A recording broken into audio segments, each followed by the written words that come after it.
A little bit funky, and we got funky a little bit a couple times. But like I say, as long as we keep moving the ball and keep on attacking, usually good things will happen for us. We made some shots, but we had good movement. If you can move your bodies and the ball and play, it's hard for the defense to get locked in all the time. And that's kind of what we have to do. We have to attack before the defense gets locked in, before they can take away a lot of options, and play with a little bit more, with more space on the floor with movement. Yeah, Omier is just a big time, player in the middle. He was blocking shots, being big, rebounding, getting the outlet going, running, rolling behind. Yeah, Omier's done a really good job the last few weeks on really trying to tuck in, set wide picks, get behind the defense, and let the guys make plays for him. And when he does that, he's finishing with some slam dunks and finishing around the basket. And it was a very, very good game for him. And I thought Jeremy and James, Chandler, Carlos, Tony, our wing guys, moved the ball well and gave him good opportunities where he can catch and finish. Talk about James Harden, coach, and some of the things that he does for you all. Well, James, when he starts playing downhill from on the other side of half court, and he just starts dribbling, and there's no bigs down, or bigs are running alongside of him. Boy, he's it's really good. He just puts so much pressure on the defender that he just keeps coming at you, and he's kind of got the weave going, and then when he stops and just makes that last final move, there's a lot of power, a lot of strength, and just a really tremendous finisher. And so when he's playing like that, it's just a lot of trouble for people out there. I assume I would hate to be on the end of that rundown, because like I say, he's coming downhill fast. It's hard to guard. What do you think about his offensive potential? He showed what he can do tonight, and he's clearly able to handle the ball when it's passed to him. Yeah, he's definitely shown it, and this is just the beginning. He's just started getting heavy minutes, and he's done a great job, and he has great hands. He can pass, and he can finish, and he's just a very large human being in general, so he's tough to stop. We got Sanchez. You've spent a lot of time with him already, training camp and everything. Has he surprised you at all, just from what you saw last year and this year? Yeah, I think my first week that when I got to Houston before training camp, I just knew right then and there that he had a lot of potential, because people his size can't normally do the things that he can do, especially passing, and then some of the catches that he makes. They're tough passes off a little bit, but he'll still get most of them.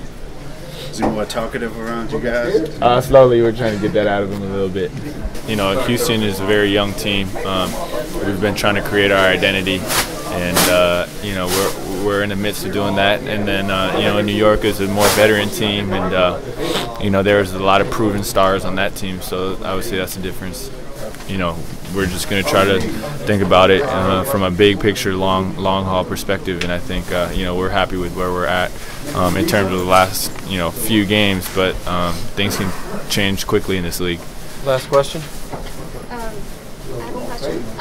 So last summer you were in Shanghai and worked on a Shanghai International Language School. So what's your impression about Shanghai? Shanghai is a beautiful city, and I've spent some time there last 2 summers, and so I definitely love everything about it. It's a very diverse city. It's a lot of fun and a lot of good food, and the city itself is very beautiful.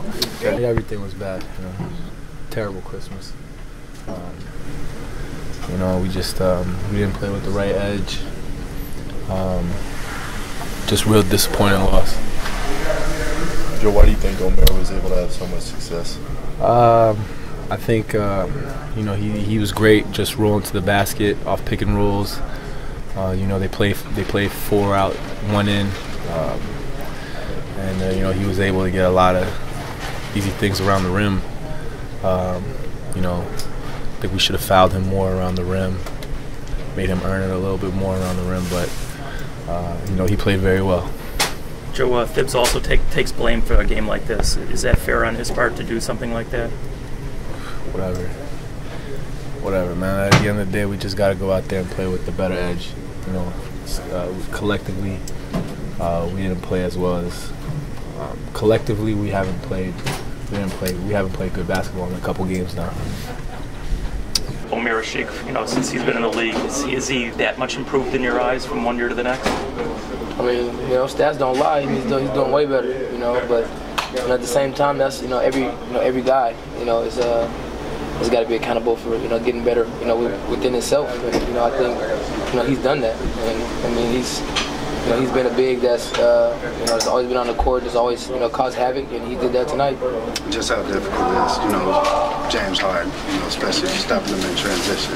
I mean, just with James itself, man. I mean, it's hard enough guarding him just because if he gets to the bucket, he's either gonna get a foul or he's gonna get his shot wherever he wants. So on top of that, you're behind the 8 ball already, but. James is one of the best offensive guards in the league, man. And it's tough. He's one of the guys you got to watch, like Kobe and LeBron and Melo and KD. He's one of those type of guys, man. They got a lot of guys. They got Parson over there that can play the same way, and Jeremy Lin. I mean, they got a guy. They got guys that really can go one-on-one and play within the system as well. So it was tough, but at the same time, we bounce back and we get ready for the end.